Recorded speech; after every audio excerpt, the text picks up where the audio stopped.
Апа белән сеңел бәйрәм табынында укылачак вәгазьләрне искә төшерә. Гаит көнендә әйтеләчәк сүрә аятләрне кабатлый. Икесенең берсе дә бәйрәмнең төп бурычын корбан чалуны үтәмичә калмаска тырыша. Узган елны Суфия апа корбан чалдырган булса, быел чират Җәмилә апада. Егылайга барып карадык сарыкларыбызны. Мишәт итеп кайттык. Иртә суябыз дигән көнне генә алып кайтабыз. Алла теләсә. Внугымда алды. Ул хәзер 3нче ел суят. Бер өлешен инде таратабыз Алла теләсә. Бер өлешен бабайлар чакырмын дим буе, бабайлар җыярмын дим. Алла теләсә йортка дуга карыр. Бер өлешен инде шул неге ашка тырышабыз Алла теләсә тырышабыз. Елда чалырга. Килешенеп куелган сарыкны тунау корбан ителгән хайванны эшкәртү сеңлесе өстендә. 36 ел Нурлат ит комбинатының сугым цехында эшләгән Суфия ханым эш коралларын әзерләп куйган инде. Эш дәверендә тәүлегенә 60лап пычакны кайрарга туры килә иде дип искә төшерә ул. Җыенып торабыз инде, пычакларны үтәреп куйдым. Мен инде үзем эшлим бөтенләйен, эшем бетерәм, бөтен процессны эшләп, тушканы үзем эшләп бирәм.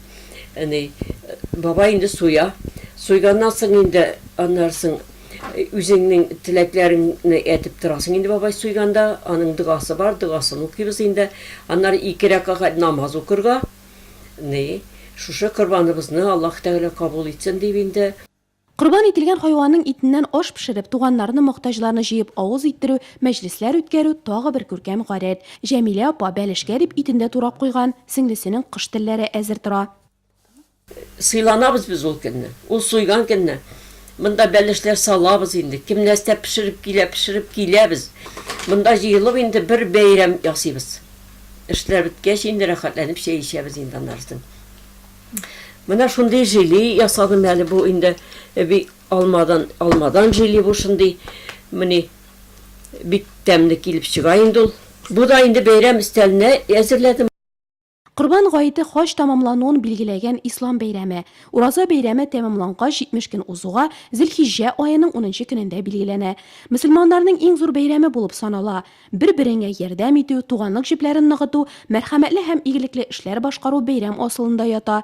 Шәфкатьлелекнең милләте юк. Моны Нурлат телевидениесенең даими тамашачысы, күп сюжетларыбыз герое Татьяна Прокопьева исбатлый. Большинство друзей у меня именно... Дусларымның күпчелеге мөселманнар, татарлар. Без бер кайчанда ачуланышмыйбыз, бергәләп бәйрәмнәрне уздырабыз. Христиан динендәге булсынмы, әллә исламныкымы, без Чулпан авылында туз тату гомер кичерәбез. Татьяна Геннадьевна безнең музыкаль тапшыру аша барлык мөселманнарны Корбан бәйрәме белән котлады.